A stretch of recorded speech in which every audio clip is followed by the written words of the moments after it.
पहले बुलाने की गुहार, अब जाने भी दो सरकार। जी हाँ दोस्तों, मैं आरडी भारती और आप देख रहे हैं बिहारी सुल्तान।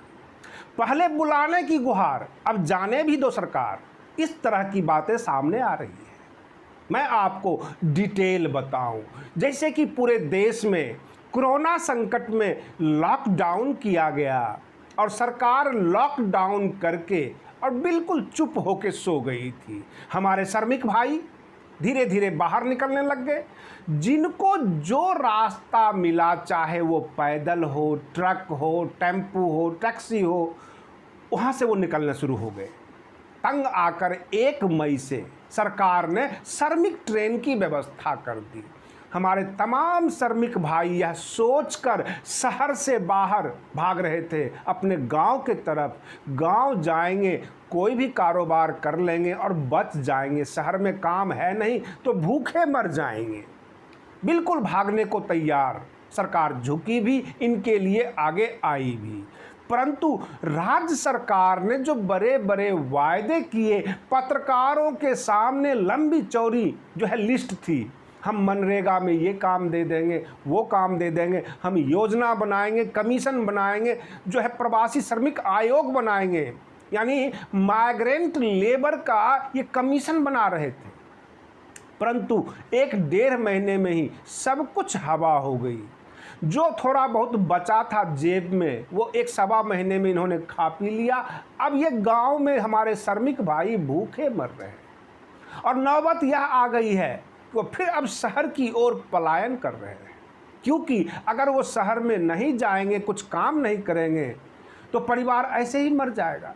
कोरोना से तो बाद में भूखा मर जाएगा, क्योंकि गांव में और राज्य सरकार के पास कोई काम नहीं है। सारे के सारे झूठे वायदे हैं। ये टीवी पर चढ़कर लोगों को भोंपू बजाते रहते हैं।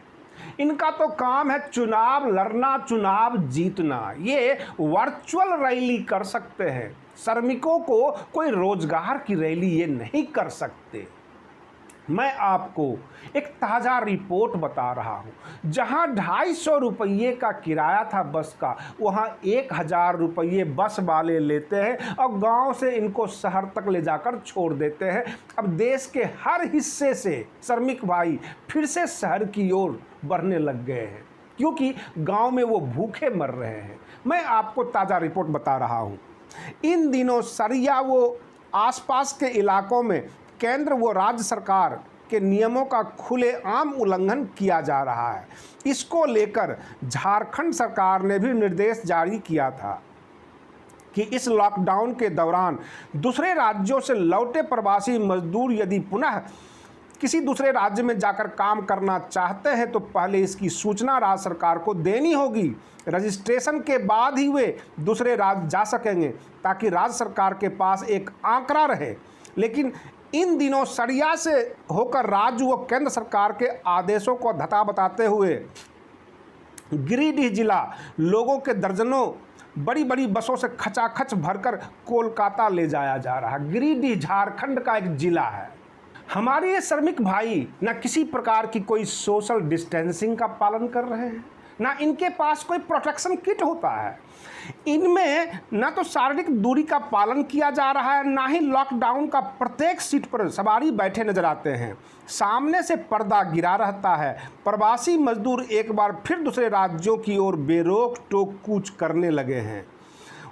अब जो है इनके बारे में बताऊं कि इनका जो मजदूरों के साथ जो इनका किराया है, उनका क्या प्रोग्राम है।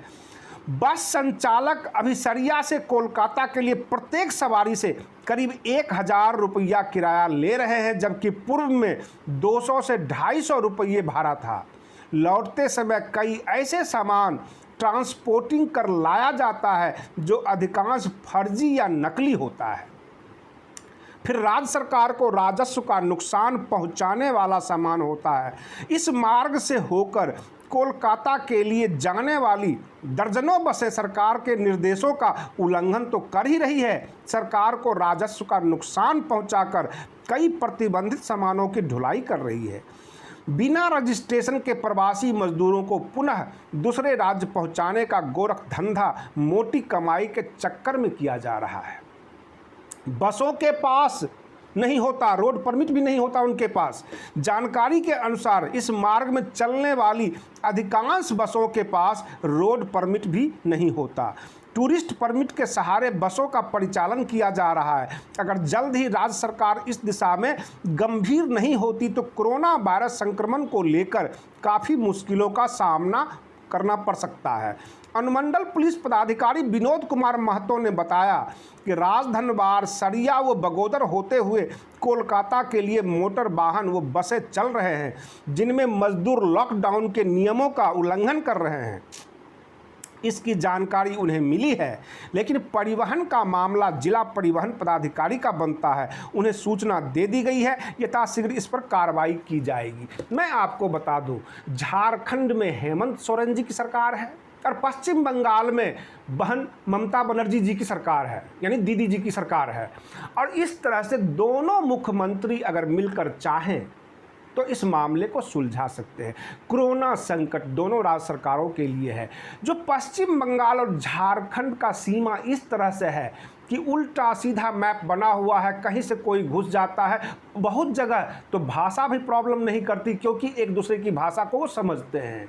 जो आदिवासी समाज है वो बंगाली भी बोलते हैं, बंगाली समाज जो है वो आदिवासी की भाषा बोलते हैं। इस तरह से पता ही नहीं चल पाता है। काफ़ी कठिन काम है उसको भेद कर पाना। दोनों राज्य सरकारों को ये सोचना होगा। आप बने रहिए बिहारी सुल्तान चैनल के साथ। हम आपके लिए फिर बिल्कुल सटीक खबरें लेकर आते हैं। तब तक के लिए धन्यवाद। जय भीम, जय भारत।